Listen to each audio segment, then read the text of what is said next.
Já pensou em fazer o joguinho do Google Chrome do dinossauro no Arduino? Ficou interessado? Então fique ligado, porque meu nome é Adriano e você está no Diário de um Aspirante Engenheiro.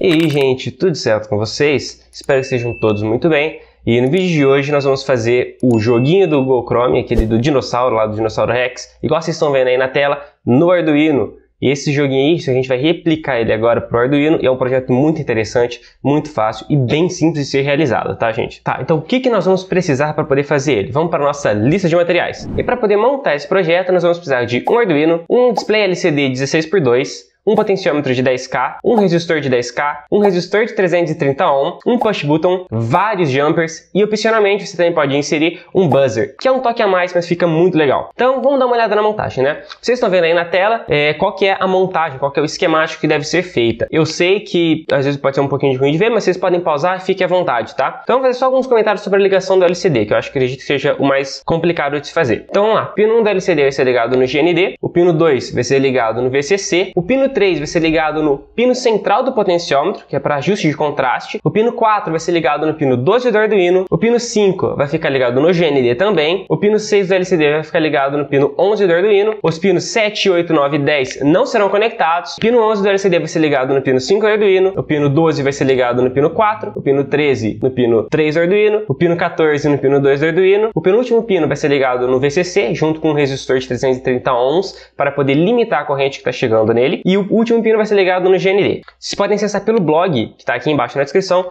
o link deste post, que tem uma tabela toda explicadinha onde vai ligar cada coisa, tá? Nós vamos conectar também o nosso botão junto com o resistor de pull down no pino 9 do Arduino. E para ligar o nosso botão, a gente vai ligar uma das pernas dele, que eu vou chamar de perna 1, pino 1 do botão, que vai ser ligado no VCC. A outra perna, que seria o pino 2, ele vai ser conectado no GND junto com um resistor de 10K. Esse resistor de 10K servirá como um resistor de pull down, porque quando a chave fechar, ele vai fechar o contato. Assim, ele vai ler mais fácil a tensão de 5 volts, porque não terá resistência, enquanto para ler 0 volts, ele vai encontrar aquela resistência de 10K. Então é basicamente para servir assim: quando o botão não está sendo apertado, manda 0 volts para a entrada do Arduino. Quando o botão for pressionado, manda 5 volts para a entrada do Arduino. E por fim, nós vamos ligar o buzzer. A perna negativa do buzzer a gente vai ligar no negativo, no GND, e a perna positiva nós vamos ligar no pino 8 do Arduino, tá bem? Para a gente poder controlar qual vai ser a frequência do som que vai sair nele.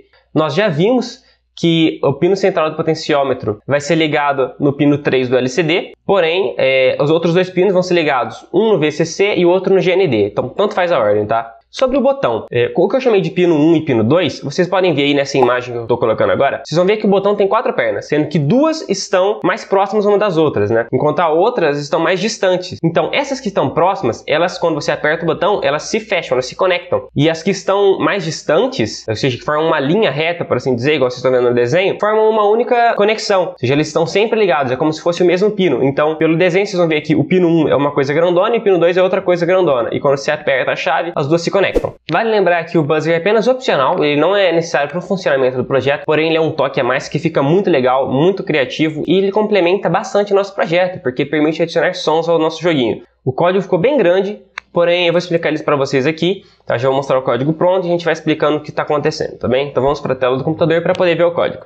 Muito bem, pessoal, aqui temos o código. Eu vou comentar só por cima sobre o código, pessoal. Vou mostrar algumas coisas importantes. Por exemplo, aqui temos algumas configurações em que esse define jump aqui e esse buzzer são as constantes de onde estarão os pinos do jump, ou seja, o pino do botão, e o pino do buzzer, seja no pino 9 e no pino 8. Aqui é o tempo máximo de pulo que a pessoa vai poder ficar no ar, porque quando a pessoa está segurando o botão, ela não pode sair voando. Então depois desse tempo aqui, ela vai cair para depois pular de novo. Esse daqui é o limite de pontos até a velocidade avançar para a velocidade 2, o limite de pontos até avançar para a velocidade 3 e o limite de pontos até alcançar a velocidade 4, que é a última velocidade. Temos aqui também a chance de gerar o cacto, ou seja, o limite de geração do cacto, o tempo mínimo para gerar um cacto e o estilo do cacto. E existem 3 estilos de cacto. Nós já vamos ver aqui. Primeiro a gente vai inicializar nosso LCD. A gente está passando aqui como argumento, ó, como parâmetro, quais são os pinos de cada um desses pinos aqui, ó. Então a gente está aqui o RS no 12, o E no 11, o DB4 no 5, DB5 no 4, DB6 no 3, DB7 no 2. Agora quanto aos caracteres. Eu queria alguns caracteres especiais, pessoal. Por exemplo, aqui o do dinossauro, que vocês estão vendo aí na tela. Temos também aqui esse cacto 1, que vocês estão vendo agora. Temos o cacto 2, cacto 3 e este bloquinho cheio.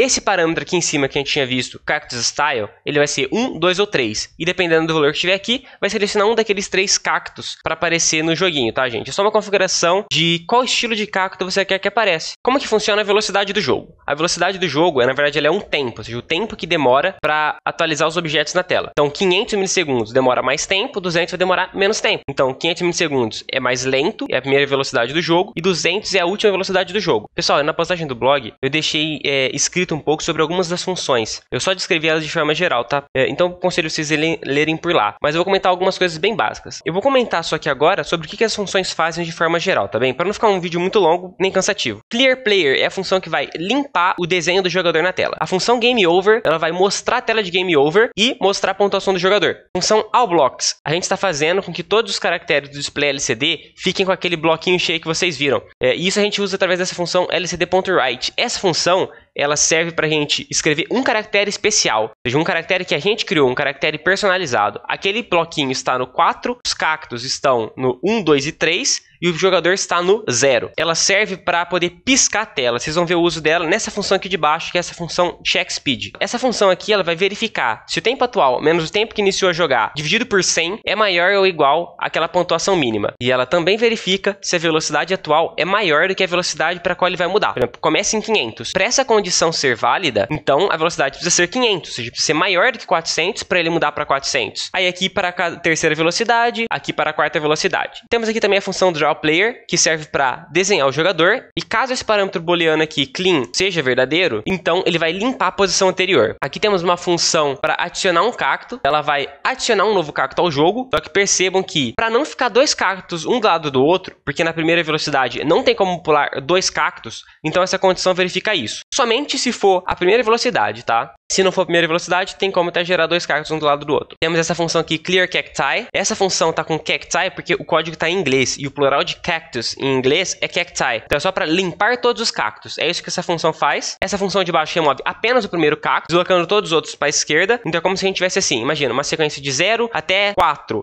A gente remove o primeiro, vai sobrar só 1, 2, 3, 4. Então 1 fica no lugar do 0, o 2 fica no lugar do 1, o 3 fica no lugar do 2 e o 4 fica no lugar do 3. Essa função, Draw Cacti, novamente, está no plural, ou seja, desenhar cactos. Ela serve para desenhar todos os cactos que tem no jogo. Temos também essa função Generate Cactus, que aqui ele vai verificar se o tempo que já passou desde a última geração é menor do que esse tempo mínimo para gerar um cacto. Se isso acontecer, então ele não pode gerar um cacto. Isso aqui serve apenas para condicionar um pouco caso vocês queiram que tenha um determinado tempo mínimo antes de gerar um cacto. É aqui que tem aquela chance. Percebam que é interessante. A velocidade, ela vai de 500 até 200, onde 500 é mais lento e 200 é mais rápido. Imagine então que a gente tenha que gerar números aleatórios, de 0 até 500, que é a primeira velocidade. Isso é a chance. Ou seja, isso é um valor aleatório, um número aleatório de 0 a 500. Se esse valor for menor do que aquele que a gente definiu pelaquela configuração lá em cima, aí ele vai gerar um cacto. Então, por exemplo, se for 60 esse limite que nós definimos aqui, e o número é até 500, então ele pode gerar de 0 a 500, ou seja, são 501 números possíveis. Então, com a velocidade de 500, nós teríamos 12% de chance de gerar um cacto.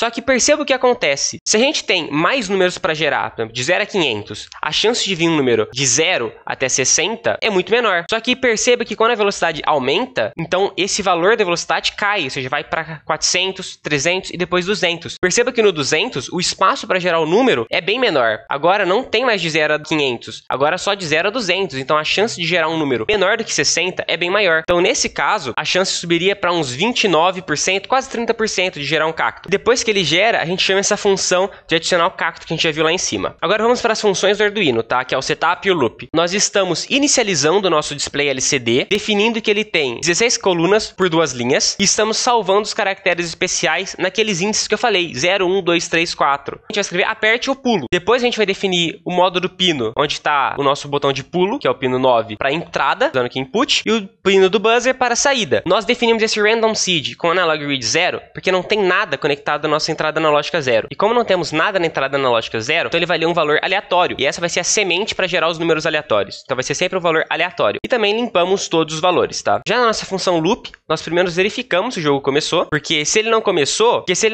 nós podemos ver aqui o else aqui embaixo, que ele vai fazer a seguinte coisa. Ele vai verificar se a pessoa apertou o botão, e se apertou, ele vai iniciar o jogo. Então o que acontece é, se o jogo não iniciou, ele vai ficar só mostrando aquela tela de início ou então a tela de game over, e vai ficar esperando a pessoa pressionar o botão de novo. Quando ela pressiona, ela define o tempo de início, coloca como iniciado, toca um som no buzzer, espera 200 milissegundos e para de tocar um som no buzzer. Agora, caso o jogo tenha se iniciado, que é visto pela essa variável start aqui, aí ele limpa o LCD, verifica a velocidade, se o tempo que está agora, menos o tempo que ela começou a pular, for maior ou igual que 10% do tempo máximo de pulo, então ele para de fazer o som de pulo. Aí a gente está verificando, se a pessoa aperta o botão, ele verifica, tá pulando? Se não estiver pulando, então ele vai iniciar aqui, ó, começou a pular nesse horário, nesse tempo. Aí marca como true a variável que define que a pessoa está pulando e desenha o jogador na linha de cima e começa a tocar o som do buzzer. É para isso que serve esse if ali de cima, gente, essa condição aqui do tempo de pulo em 10%, porque é para parar caso a pessoa fique segurando o botão, porque se ela soltar o botão, ou seja, se o botão for pressionado e ela estiver pulando, então isso aqui começa a tocar. Essa parte aqui do código, pessoal, ela serve para verificar se a pessoa está segurando o botão de pulo enquanto pula, ou seja, o botão está pressionado e ela está pulando. Isso aqui vai verificar quanto tempo ela está pulando, tá verificando se já passou do limite de pulo. Se sim, define que ela parou de pular, desenha o jogador para baixo e para de tocar qualquer som. Agora, caso o botão não esteja pressionado, aí vai ver, a pessoa está pulando, se o botão não estiver pressionado e ela estiver pulando, então precisa definir que ela não está mais pulando, porque ela soltou o botão, e desenhar o jogador para baixo. Então é isso que vai fazer a pessoa cair quando ela soltar o botão. Depois disso tudo, ele vai gerar um cacto, ver se vai gerar, ou seja, se acontecer aquela chance de gerar, ele gera. Aí ele vai desenhar o jogador e depois ele vai desenhar todos os cactos na tela. E aí ele vai aguardar 150 milissegundos, porque esses 150 milissegundos é o tempo que leva para atualizar cada desenho, ou seja, ele vai desenhar na tela a cada 150 milissegundos. É basicamente isso. E como vocês viram aqui, gente, esse laço vai ficar se repetindo. E enquanto o jogo estiver funcionando, ele vai limpar a tela toda vez. Então ele limpa a tela e faz os desenhos. Então é basicamente assim que funciona o código, pessoal. Não tem muito segredo. Se vocês quiserem saber mais sobre as funções do LCD, eu deixei um comentário sobre elas. É um comentário curto, mas que explica um pouquinho o que elas fazem no blog, tá, gente? Na postagem desse projeto. Então agora o que a gente vai fazer é simplesmente compilar, mandar para Arduino e vamos ver como é que ficou o projeto? Olha aqui, pessoal, nosso joguinho já em funcionamento, aquela nossa tela inicial. Só que se a gente segura o botão de pulo, ele vai cair depois de um tempo. E vamos lá. Pulamos um cacto aqui, ó. Podemos pular. E assim vai seguindo o joguinho, ó. A gente vai pulando e quando a gente acaba batendo, ó, o que acontece? Mostra a tela de game over juntamente com a nossa pontuação. Bacana o projeto, né, pessoal? E esses são os efeitos sonoros aqui, ó. De pulo e também efeito sonoro de game over.